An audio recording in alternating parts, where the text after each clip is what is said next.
Hello दोस्तों, तो आप सब कैसे हैं? उम्मीद करते हैं आप बहुत अच्छे होंगे, कुशल मंगल होंगे, एकदम अच्छी तरीके से होंगे। आज की क्लास में हम पढ़ने वाले हैं 1.2 शुरू करने वाले हैं प्रश्नावली संख्या पद्धति। पहले अध्याय संख्या पद्धति के चैप्टर 1 के एक्सरसाइज 1.1 को हम क्लियर कर चुके हैं। एक्सरसाइज हम 1.2 प्रश्नावली 1.2 को हम शुरू करने वाले हैं। चलिए स्टार्ट करते हैं वीडियो को। तो सवाल समझिए पहले कि प्रश्नावली 1.2 यहाँ है, दिख रहा है आपको। नीचे दिए गए कथन सत्य है या असत्य, मतलब नीचे बताना है कि सही है या गलत है। कारण के साथ अपने उत्तर दिए, ये सब दिखाने के लिए होता है सिर्फ। प्रत्येक अपरिमेय संख्या एक वास्तविक संख्या होती है? नहीं होती है। क्यों नहीं होती है? नहीं होती है, होती है। समझे? चलिए इसको समझते हैं।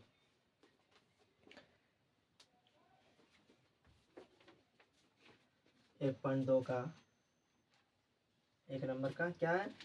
पहला नंबर है। सवाल क्या पूछ रहा है? प्रत्येक अपरिमेय संख्या वास्तविक संख्या होती है, तो वास्तविक संख्या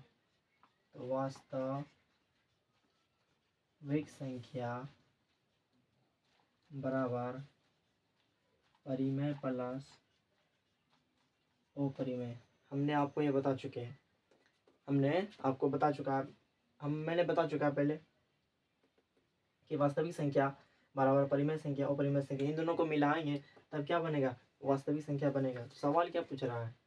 सवाल पूछ रहा है कि प्रत्येक अपरिमेय संख्या क्या वास्तविक संख्या हो सकती है? हाँ, हो सकती है, क्योंकि वास्तविक संख्या के अंदर आता है। ये कौन आता है? परिमेय संख्या और अपरिमेय संख्या। सत्य है। और दूसरे नंबर की बात करें तो संख्या रेखा का प्रत्येक बिंदु रूट m के रूप में होता है। सवाल समझिए पहले।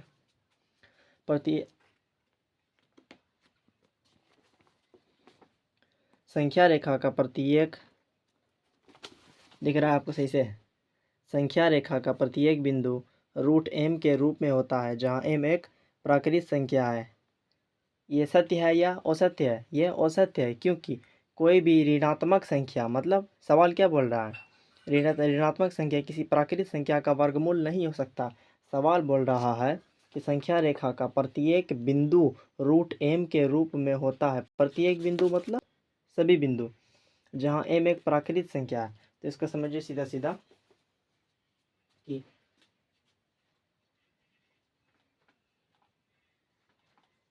कोई भी ऋणात्मक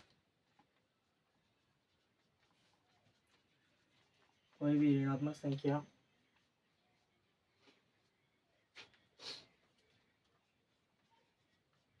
किसी प्राकृत संख्या का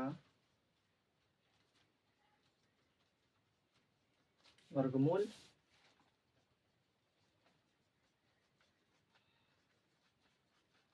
नहीं हो सकता। क्यों नहीं हो सकता? कोई भी ऋणात्मक संख्या किसी प्राकृतिक संख्या का वर्गमूल नहीं हो सकता। तो संख्या रेखा पहले बनाएंगे। इसको ये शून्य होता है, ये 1 2 3, 1 2 3, इधर ऋणात्मक -1 -2 और इधर -3। कोई भी ऋणात्मक संख्या -1 2 -1 -2 -3 क्या हो गया? ऋणात्मक संख्या हो गया। किसी प्राकृतिक संख्या का, प्राकृतिक संख्या किसे कहते हैं? 1 2 3 से, कहाँ से? 1 2 3 से अनंत तक किसी प्राकृतिक संख्या का इसका वर्गमूल नहीं हो सकता। मतलब समझ रहे हैं आप? वर्गमूल किसको बोलता है? वर्गमूल का रूट को बोलता है। जैसे 2 दूनी 4, वर्गमूल इसको बोलता है वर्गमूल। समझे? इसका वर्गमूल, 2 का वर्गमूल ऋणात्मक संख्या। सवाल पहले समझिए। किसी प्राकृतिक संख्या क्या हुआ? ये दो इसको उठा लिया यहाँ से। प्राकृतिक संख्या का वर्गमूल क्या हो सकता है? ऋणात्मक संख्या हो सकता है, होगा। इस 2 का वर्गमूल निकाल कितना निकला? 4 निकला। क्या ये 4 इसमें आ रहा है? 4 आ रहा है इसमें?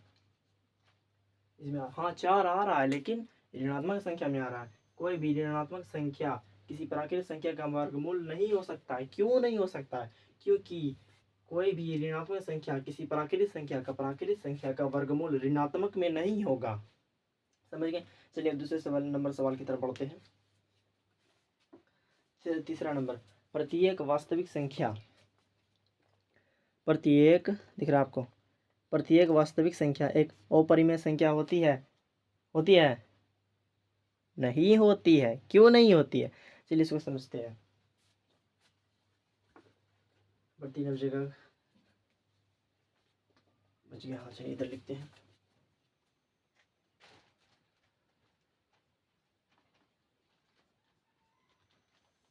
सवाल पूछ रहा है कि प्रत्येक वास्तविक संख्या एक अपरिमेय संख्या होती है? नहीं होती है। क्यों नहीं होती है? प्रत्येक वास्तविक संख्या एक अपरिमेय संख्या होती है? नहीं होती है, क्योंकि वास्तविक संख्या बराबर अपरिमेय संख्या प्लस अपरिमेय संख्या। सवाल पूछ क्या रहा है पहले समझिए, सवाल पूछ क्या रहा है पहले समझिए सही से।